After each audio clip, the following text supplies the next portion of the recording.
할렐루야. 사랑하는 익스필드 가족 여러분, 오늘도 주님의 성령의 은혜가 여러분과 항상 함께하기를 기도합니다. 2025년 7월 23일 수요일입니다. 오늘 묵상 본문은 요한계시록 15장 1절에서 8절 말씀입니다. 또 하늘에 크고 이상한 다른 이적을 보매 일곱 천사가 일곱 재앙을 가졌으니 곧 마지막 재앙이라. 하나님의 진노가 이것으로 마치리로다.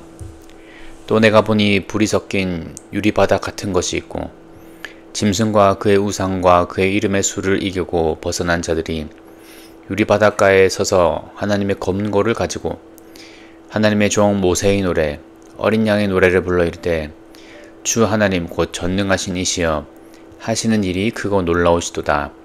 만국의 왕이시여 주의 길이 의롭고 참되시도다. 주여 누가 주의 이름을 두려워하지 아니하며 영화롭게 하지 아니하오리이까. 오직 주만 거룩하시니이다. 주의 의로우신 일이 나타났음에 만국이 와서 주께 경배하리이다 하더라. 또 이 일 후에 내가 보니 하늘의 증거 장막에 성전이 열리며 일곱 재앙을 가진 일곱 천사가 성전으로부터 나와 맑고 빛난 세마포 옷을 입고 가슴에 금띠를 띠고 내 생물 중에 하나가 영원토록 살아계신 하나님의 진노를 가득히 담은 금대접 일곱을 그 일곱 천사들에게 주니 하나님의 영광과 능력으로 말미암아 성전의 연기가 가득 차매 일곱 천사의 일곱 재앙이 마치기까지는 성전에 능히 들어갈 자가 없더라. 아멘. 네, 오늘 우리가 함께 읽은 15장 말씀은 마치 하나의 찬송 예배 장면처럼 시작이 되고 있습니다. 하늘에서 성도들이 하느님 앞에 서서 찬양하고 있는 것이죠. 그런데 그 장면의 배경을 잘 보면 참 인상적인 이미지가 하나 등장하고 있습니다. 2절에 보면 불이 섞인 유리바다 곁에 성도들이 서서 하나님께 찬양을 드리고 있다고 기록되어 있습니다. 여기서 우리가 기억해야 할 중요한 성경적인 이미지가 있습니다. 바다는 성경에서 자주 혼돈과 악의 권세, 하나님의 창조 질서를 거스르는 세력의 상징으로 등장하기도 합니다. 13장을 우리가 떠올려보면 짐승이 어디서 올라왔냐면 바다에서 올라왔습니다. 다시 말해 세상을 혼란케 하는 사탄적 권세가 이 바다로 상징될 때가 있는 것입니다. 오늘 본문에서는 그 바다가 어떤 모습일까요? 이제는 수정처럼 맑고 불이 섞인 유리바다가 됩니다. 이것은 무슨 의미일까요? 격렬히 요동치던 바다가 잠잠해졌다라는 뜻입니다. 하나님께서 악의 세력을 제압하셨다라는 뜻이죠. 그 바다 곁에 성도들이 서 있습니다. 그리고 그 성도들은 검은 고, 즉 찬양의 하프를 들고 하나님을 찬송하고 있습니다. 여기서 우리는 구약의 출애굽 사건을 자연스럽게 떠올릴 수 있습니다. 이스라엘의 홍해를 건넌 후에 가장 먼저 한 일이 무엇입니까? 모세와 미리암이 하나님을 찬양합니다. 이렇게 찬양했었습니다. 여호와는 나의 힘이요 나의 노래시며 나의 구원이시로다. 오늘 본문도 바로 그 장면을 회상하게 해줍니다. 하나님의 종 모세의 노래와 어린 양의 노래를 부른다고 3절에 기록되어 있기 때문입니다.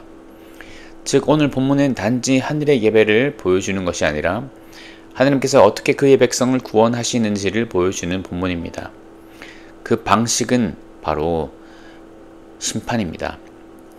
이스라엘 백성이 구원받았을 때 바로의 군대가 함께 빠져나온 게 아니고 홍해가 갈라졌고 하나님께서 그 물을 다시 합치셔서 그들을 심판하심으로 이스라엘은 완전히 구원을 얻었습니다. 마찬가지로 오늘 본문에서도 하나님의 백성들이 찬양할 수 있는 이유는 단순히 고통에서 벗어났기 때문이 아니라 하나님께서 그들을 억압하던 세력을 심판하셨기 때문입니다. 그렇습니다. 하나님은 종종 심판을 통해서 구원을 이루십니다. 하나님의 진노가 임할 때 우리는 두려움을 느낄 수 있습니다. 그러나 성경은 말합니다. 그 진노는 그의 백성에게 해가 되는 것이 아니라 오히려 구원이 된다는 것을 말하고 있습니다. 사랑하는 여러분, 혹시 지금 우리의 삶에도 바다와 같은 존재가 있지는 않습니까? 거친 파도가 치는 것 같고 내 삶을 삼킬 듯한 혼돈과 악의 세력이 있는 것처럼 느껴지지는 않습니까? 하지만 하나님은 그 바다 위에 계십니다. 그 바다를 잠잠케 하십니다. 언젠가 그 바다는 수정처럼 맑게 되고 우리는 그 바다 곁에 서서 하나님의 심판과 구원을 찬송하게 될 것입니다. 그러므로 우리가 해야 할 일은 낙심이 아니라 믿음으로 기다리는 것입니다.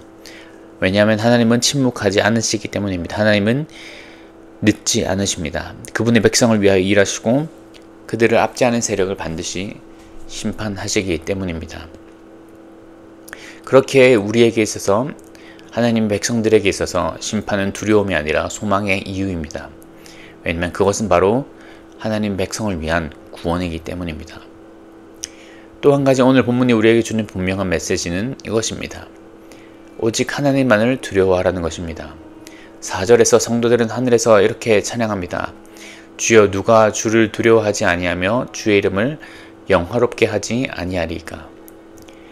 이 고백은 단순한 고백이 아닙니다. 하나님의 심판과 거룩하심 앞에 압도된 성도들이 그 마음에서 터져 나오는 확신입니다. 이들은 그 어떤 존재도 하나님 앞에 설 수 없음을 알고 오직 하나님만이 참되게 두려우신 분임을 선포합니다. 성경에서도 말하죠. 사람을 두려워하지 말고 오직 하나님을 두려워하라. 예수님도 마태복음 10장에서 몸과 영혼을 지옥에 멸하실 수 있는 분만이 진정한 두려워할 대상이라고 하셨습니다. 하지만 우리는 종종 하나님이 아닌 다른 것을 두려워합니다. 사람을 두려워할 때도 있고 사회의 분위기를 두려워할 때도 있고 다른 어떤 환경을 두려워할 때도 있습니다. 하지만 오늘 본문은 우리에게 다시 한번 우리의 마음을 깨워주고 있습니다. 하나님만이 거룩하시고 결국 모든 나라가 그 앞에 무릎 꿇을 것이라는 사실. 그렇다면 우리가 진짜 두려워할 분은 오직 하나님 한 분뿐인 것입니다.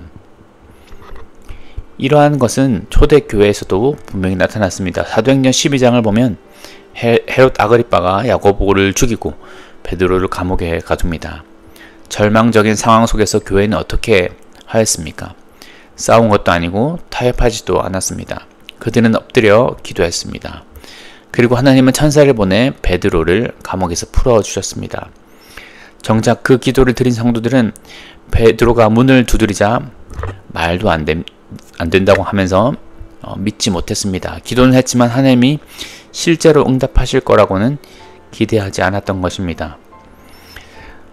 오늘 하나님은 우리에게 또 묻고 계십니다. 우리가 두려워하는 분은 누구인지.